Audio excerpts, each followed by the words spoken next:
ஈரானோட south ஸ்பாஸ் case field மேலே நேற்று தாக்குதல் நடந்தது. அதன் காரணத்தால் இன்னைக்கு ஈரான் 9 நாடுகளை கடுமையாக தாக்கிக்கிட்டு இருக்கு. அது மட்டும் இல்லாமல் இதன் தொடர்ச்சியாக அமெரிக்காவில் உள்ள வாஷிங்டன் பகுதியில் முக்கிய யுஎஸ் அமைச்சர்கள் வீட்டுகளுக்கு மேலே மர்ம ட்ரோன் பறந்துருக்கு. இதனால் மிகப்பெரிய பதற்றமாயிருக்காரு ட்ரம்ப்.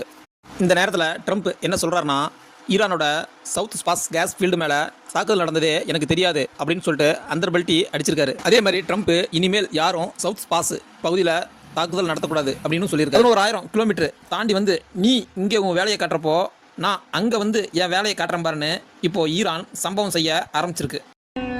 உப்பு தின்னவன் தண்ணி குடிக்கணும், தப்பு செஞ்சவன் தண்டனை அடையணும். அதாவது சேர்த்து சால்ட் ஆத்தாக பாணி ஆத்தாக பால்ட் ஆத்தாக தண்டனை ஆத்தாக என்ன துப்புவோம். ஐயோ, ஈரான் போரால ஈரானுக்கு வர்த்தக பாதிப்பு இருக்கா அப்படின்னா கிடையாது. மற்ற ஐரோப்பிய நாடுகளுக்கும் அமெரிக்க நாடுகளுக்கும் தான் வர்த்தக பாதிப்பு இருக்கு. கச்சா எண்ணெய் மட்டும்தான் அப்படின்னா அப்படி கிடையாது. ஈரான் மட்டும்தான் முழுக்க முழுக்க கச்சா எண்ணெயை நம்பி இருக்கு. ஆனா அமெரிக்க ஐரோப்பிய நாடுகள் அப்படி கிடையாது. அவங்களுக்கு கச்சா எண்ணெயை வாங்குறது மட்டும்தான், அதுவும் பெரிய பாதிப்பு கிடையாது. ஆனா மற்ற பொருட்கள் வர்த்தகம் வந்து பெருசா பாதிக்கப்பட்டிருக்கு. ஈரான் ஒரு நாளைக்கு 1.5 மில்லியன் பேரல் இன்ன வரைக்கும் டெய்லி உலக நாடுகளுக்கு சப்ளை பண்ணிட்டு தான் இருக்கு. ஆனா இதை ட்ரம்ப் பார்த்தும் பார்க்காத மாதிரி திரும்பி உட்காந்துட்டு இருக்காரு. இதுதான் உண்மை. போர் காரணமா கச்சா எண்ணெய் விலை ஏற்றத்தால இன்னைக்கும் ஈரானுக்கு ஒரு நாளைக்கு 140 பில்லியன் எக்ஸ்ட்ரா வருமானம் வந்துட்டு இருக்கு. இஸ்ரேலுக்கும் இந்த போரால எந்த பாதிப்பும் கிடையாது. ஏன்னு கேட்டீங்கன்னா, அவன் சாஃப்ட்வேர் புது புது டெக்னாலஜி இப்படி தான் கண்டுபிடிச்சிட்டு இருக்கான். அதை ஆன்லைன்லேயே டிரான்ஸ்ஃபர் பண்ணி பல லட்சக்கணக்கான கோடிகளை அவன் ஆன்லைன்லேயே வாங்கிக்கிறான். அதனால அவனுக்கும் எந்த பாதிப்பும் கிடையாது. நடுவில் மாட்டிக்கிட்டது நம்ம நாட்டாம தான், ஐ மீன் அமெரிக்கா தான். இஸ்ரேல் ஈரான் 2 பேரும் சண்டை போடுறது போட்டுக்கிட்டே இருந்தாலும் அவன் பிசினஸ் அவனுக்கு போயிட்டே தான் இருக்கு. நடுவில் நாட்டாமைக்கு தான் நாக்கு தள்ளுது. நாட்டாமைக்கு நட்டு கலந்து போச்சு. நாட்டாம பங்காளிங்க யூரோப்புக்கு ஈரக்குலையே அந்து போச்சு. என்னென்ன இது தக்காளி சட்னியை மூஞ்சில ஊத்தி வச்சிருக்கீங்க? என்னது தக்காளி சட்னியை மூஞ்சில ஊத்தி வச்சிருக்கீங்க? என்ன இது உங்க ஊர்ல தக்காளி சட்னியா? என்னென்ன பார்த்தா தெரியல, சிவப்பா இருக்குல்ல. சிகப்பா இருந்தா தக்காளி சட்னியா? உனக்கு வந்தா ரத்தம், எனக்கு வந்தா தக்காளி சட்னி. ஐயால முட்டிக்கிட்டு மோதிக்கிட்டு ரத்த கை காணிக்கிறேன். உனக்கு தக்காளி சட்னி என்ன இட்லி ஆரமா? மக்களே உசார், புது நம்பர்ல இருந்து கால் வந்தா யாரும் அந்த காலை அட்டன் பண்ணிடாதீங்க. கூப்பிடுறது ட்ரம்ப்பா தான் இருக்கும். அப்புறம் நீங்க அட்டன் பண்ணிட்டீங்கன்னா ப்ளீஸ் எனக்கு ஹெல்ப் பண்ணுங்க அப்படின்ட்டு அவர் உங்கள்கிட்ட கெஞ்சுவாரு. பி கேர்ஃபுல் அப்படின்னு அமெரிக்க மக்களே டொனால்ட் ட்ரம்ப்பை வச்சு செஞ்சுக்கிட்டு இருக்காங்க. இதுக்கு ஏற்ற மாதிரி தான் டொனால்ட் ட்ரம்ப் அவர்கள் எல்லா நாட்டுக்கிட்டையும் ஒரு ரவுண்டு ஹெல்ப் கேட்டுட்டு வந்துட்டாரு.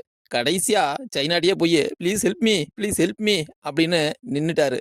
மன்னா அது நம் எதிரி நாடு, இருக்கட்டும் ஐயா, கேட்டு தான் பாப்போமே, கல்லுக்குள்ளும் ஈரம் இருக்கும் இல்லையா அப்படின்னு படுத்தே விட்டா. அப்புறம் அமெரிக்கா தத்தெடுத்த முத்து பிள்ளைகள் 2 பேர் வாண்டடா வண்டி ஏறி வராங்க. அதுதான் ஜோர்டன், துருக்கி. இந்த 2 நாட்டுக்கும் ஈரான் எச்சரிக்கை கொடுத்துருக்கு. நாளைக்கு அநேகமா அவங்கள ஐசியூ வார்டில் தான் பார்க்கணும்னு நினைக்கிறேன். 2 பெட்டு ரெடி பண்ண சொல்லணும். இவங்க 2 பேர்த்தையும் கோர்த்துட்டு அமெரிக்கா பல ஆப்புக்கு அப்புறம் ஒரு சூப்பு குடிச்சிட்டு இருக்கு. கொதிக்கிறது என்ன? உமக்கும் காய்ச்சலா?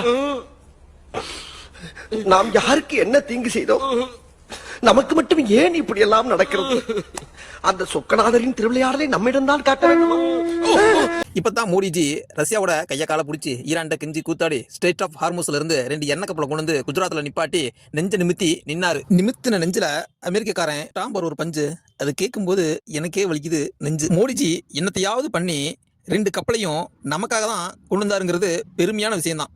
ஆனா நாட்டு மக்களுக்கு நல்லது பண்ண போய் தன் மக்களுக்கு பிரச்சனை வந்துதான் இப்ப பேக் ஃபயர். நமக்காக கஷ்டப்பட்டார் மோடிஜி. ஆனால் ட்ரம்ப் ஜி காட்டுப்பூச்சி ஜி லாக் கரோ அப்படின்னு RSS லாக் பண்ணிட்டாரு. இன்று அமெரிக்காவில் RSS தடை செய்யப்பட்டுள்ளது. RSS சொத்துகள் முடக்கப்பட்டுள்ளது. RSS நிர்வாகிகள் தீவிரமாக கண்காணிக்கப்பட்டு கொண்டுள்ளனர். இருக்கிற வரைக்கும் கவலை என்ன பின்ன தீந்த பின்ன நாமளும் தான் என்ன பண்ண. RSS விட நாட்டு மக்கள் நலன் முக்கியம்னு நம் பிரதமர் நமக்காக அமெரிக்காவை எதிர்த்து நிப்பார்னு நம்பிக்கை எனக்கு இருக்கு. நம்பிக்கை இல்லாதவங்களுக்கு கீழே கமெண்ட் பாக்ஸ் இருக்கு. காலையில என்ன விளையாட்டு காட்டுறாங்க, எப்படி எல்லாம் சோதிக்கிறாங்க.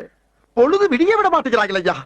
ஒண்ணு தெரிஞ்சு போச்சுடா, இந்த பிரபஞ்சத்துல உங்க மத்தியில இந்த உசுரை காப்பாத்துறது ரொம்ப சிரமம். உலக செய்திகளை ஒரு நிமிடத்தில் தெரிந்து கொள்ள சப்ஸ்கிரைப் பண்ணவும்.